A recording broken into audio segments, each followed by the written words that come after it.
than a Brahmin. And the real purpose of my reincarnation is so that I should, do good deeds so I can become a Brahmin in the next life. And so that would mean that the life that I'm living now, I'm actually of a lower class. And I don't think that people of the West, if they really understood that they would accept this this teaching, and which is the basic fundamental teaching of Hinduism nowadays, which is before us. So we find also syncretism in Buddhism, where it has also harmonized various faiths like Mahayana Buddhism with Confucianism philosophy, and also elements of Taoism. There's also this in the past a book which comprises, it's a manuscript which comprises Hinduism, Buddhism, Jainism, and Zoroastrianism, all these faiths into one in India. And there's a manuscript found in the 10th century which is called Yoga Vasistha. This is also an amalgamation of faiths.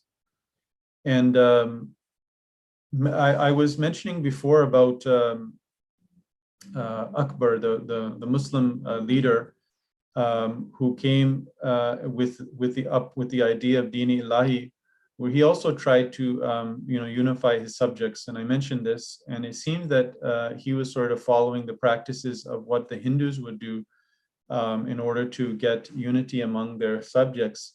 So he would do that with all the religions of the time. He didn't actually proselytize, like preach this message. He only set this ideology in place. And there's one this one scholar who I'm referring here to is Dr. Anudra Roy, has actually explained that the really purpose was not religious, it was actually secular, so that he could get unity within his empire. And it didn't succeed for very long, because 60 years after his death, there was a revolt within the Mughal Empire. And in the recent times, when England ruled India and sent its missionaries to convert the people, the Hindus were exceptionally hard to convert. And when they converted, they didn't convert completely. So not all of them actually converted, but that there was still this tactic which was there to try to change their thinking. And it worked, actually, which I'll get to after. So they absorbed Christianity by accepting some of its aspects while still retaining their ancient heritage of Hinduism. One of these groups, for example, was known as the Prarthana Samaj, organized in Bombay in 1867. These were attempts by the church to assimilate the Indians into Western society. Tactics were made by the church to amalgamate the faith of Indians or India. And one example I've already shared with it was the Theosophical Society. I already gave this example of that, where this society was created from a lady who was originally from Russia, and then it started from America, and they were Christians, actually. And then the later head of the association, Mrs. Annie Besant, one of the things she did in her time in India was, and she was sympathetic actually for the separation of Hindus from England, but she tried to amalgamate or assimilate Hindus into the philosophy of Christianity. And what she did was, actually, in one of the universities, she prepared a course on spirituality for Hindus to learn. And she basically taught Christian doctrine, but she replaced all Christian doctrines, like the names of the angels and God and so on and so forth, with Hindu terminology. But this is the way in which they were able to bring people into the new philosophy by adapting some of their faith and some of the Hindu faith. Another feature of Hindus in Christian syncretism is the fact that in many Hindu monasteries, the Christmas celebration is regularly carried out. The following is taken from the Indian social reformer, December 29, 1923. Swami writes, I won't read that, it's a very difficult name to maybe pronounce right now, but he says that it is customary with us that the members of the Ram Krishna order to celebrate the Christmas festival at our monastery in the little village of Belur, beside the Ganges. We Hindu monks and devotees come together year after year to commemorate the birth of Jesus Christ. And so it is at many monasteries. We fully agree with our Christian brethren when they claim that Jesus was the only begotten Son of God, who came to bring salvation to the world. But with this, we carry the conviction that he came as Jesus and came to earth before, and that he incarnates again and again whenever the world stands in need of divine guidance. It is one and the same Avarta. Sri Ramakrishna has said that who, having plunged into the ocean of life, rises up in one place and is known as Krishna, in another place is called the Christ. So they have this belief that the avatar, the likeness of God came time to time. It came in the likeness of Krishna, and then it came in the likeness of Christ. So they easily accept it. And this Christmas ceremony, or this Christmas celebration, which the Christians they have set in place, we find. I just wanted to give an example that when we were visiting the Aboriginal Legion, which there probably is only that one or very few in all of Canada, where they actually had a Christmas tree. And they said that, yes, we practice Christmas, but we're not Christians. And they said that we have the Christmas tree there because it's just a tradition, so you can see how even that same thing is being practiced. And similarly, they also said that one of the people from their nation, the Mohawk Nation, has been made as a saint by the Roman Catholic Church, and they actually claimed that they were made a saint, but they said we don't accept Christianity. So all these these things in which they try to bring the people together just so that they can be underneath the dominance of their value system, and it's not for them to morally change and adapt to completely to their faith. There's here a very interesting point where Mahatma Gandhi, which I think everyone is aware of, and this is one of the vehicles for which the modern Hindus of today, I wouldn't say the nationalist Hindus, because nationalist Hindus wouldn't accept Gandhi, but the actual modern day Hindus have used to propagate Hinduism in the West. And I, for instance, know that because I was a child in the 80s when it was very popular. The movie of Gandhi was there. There was this great, fervor of the peace movements, and Gandhi was the forefront of that. And my family was quite much involved in that. And I would also say that was one of the reasons why in my childhood, actually, I was exposed to different religions. And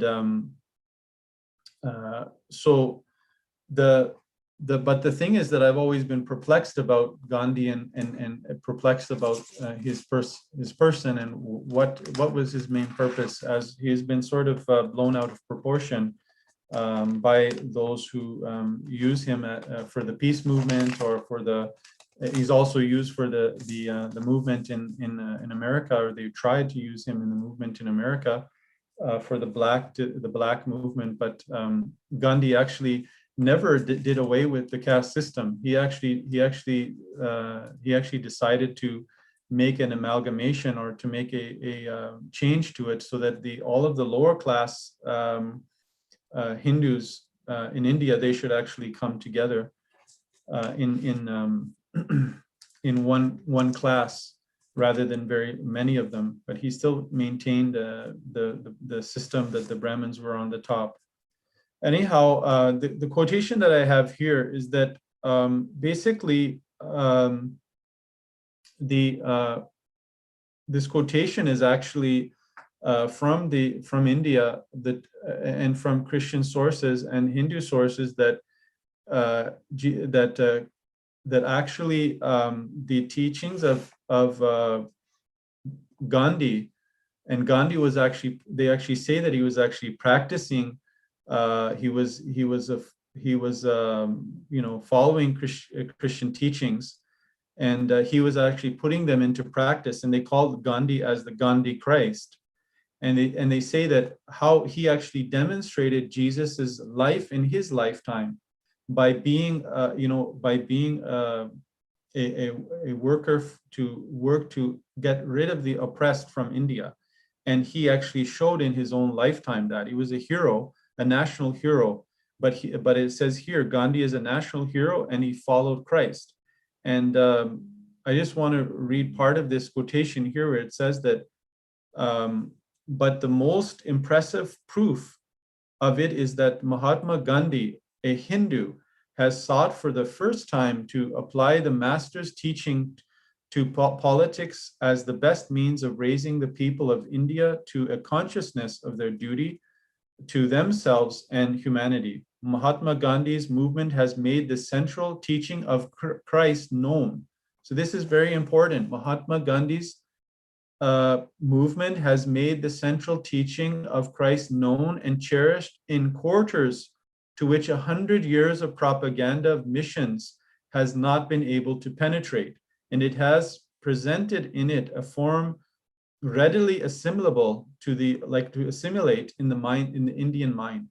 So they are saying that the Christians are saying,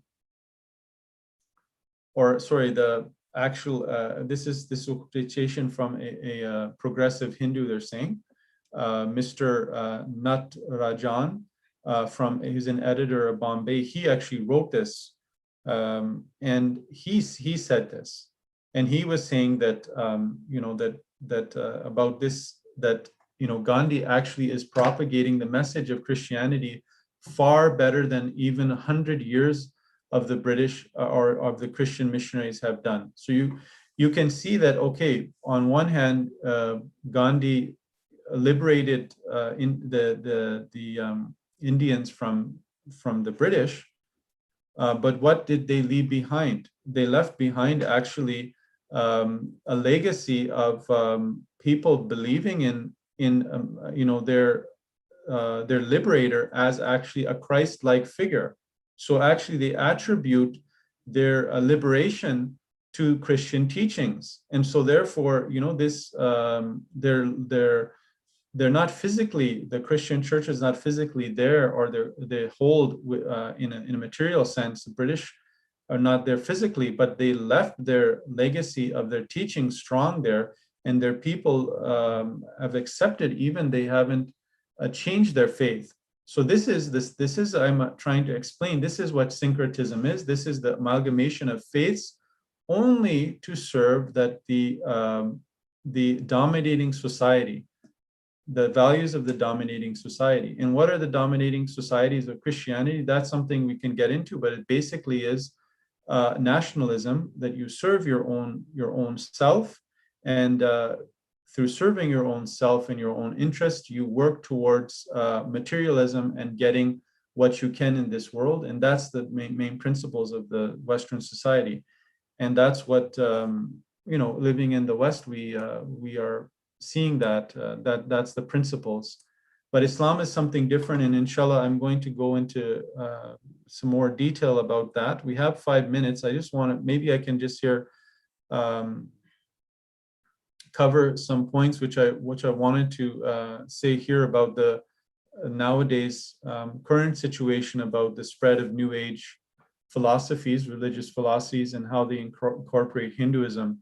one of the things which I wanted to mention here is that, the Rastafarians in Jamaica, they actually had this incorporation of different faiths, Christianity, Sikhism, Hinduism, and they amalgamated with their own ideas from and their own faiths from Africa.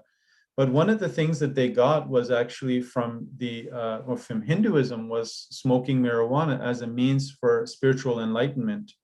And that is something which now is something common and now has become legalized. And that's where I wanted to say, when I mentioned in the beginning that this is something which is dangerous for the people, is that this sort of freedom from everything, of their responsibility, and going into this sort of dream world, now literally in a dream world where people are, sanctioned by the government. And if they're following these new ideologies which incorporate, the smoking of marijuana and different type of hallucinative drugs in order to get some kind of spiritual enlightenment, they are actually detriment for themselves. They're actually harm for themselves rather than a betterment, because Islam is actually a faith which is asking us to struggle for your individual. Why are we fasting during the month of Ramadan? Yes, we're going to get spiritual enlightenment. We're going to get true and spiritual enlightenment through visions and dreams and through prayer, because we're fasting, doing hard. But what is the practice we're doing? We're fasting in order to simulate the suffering of mankind, so that we will learn and our children will learn the hardship that other people will have. But these modern day, gurus are telling you just to worship yourself and to, maybe not about everything is all about drugs, but maybe just for sitting and doing yoga, which is good for as a practice, good for your health aspects. Even Khalifa Masih Rabi said that I attest that yes, it's good for the health, but for the spiritual aspect and for benefiting mankind, he said there's no proof of that. And so the real blessing that we get from our faith and from Islam is that it gives us a practicality in the spiritual experience, that we are actually supposed to serve our fellow human beings. We can feed the poor if during Ramadan at the time of iftar. This will get blessings for us. And there's so many things, inshallah, I'll mention about this. I just wanted to sort of complete that today, and by the grace of God I did that, and inshallah we'll continue. One last point I'll mention here is that the movement towards individualism was sort of kicked off in the in the 70s with the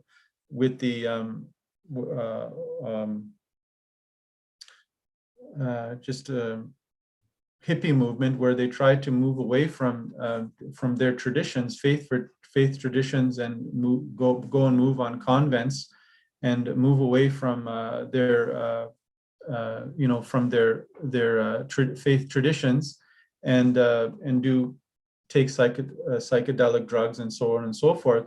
This is actually what is sort of we have now the next generations from that, where people are growing up wanting to be away from everything, being away from their responsibilities, and just sort of make themselves their own guru, and be in a state of enlightenment, which is basically being sort of ignorant of the reality of life. Whereas Islam is telling us to stick to your own nature, come back to your own nature, find your nature, which God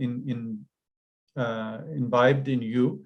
And through that, you can get God awareness and God enlightenment, and then you can be of a benefit to mankind, and not only just to yourself, but to the whole world. So Jazakumullah.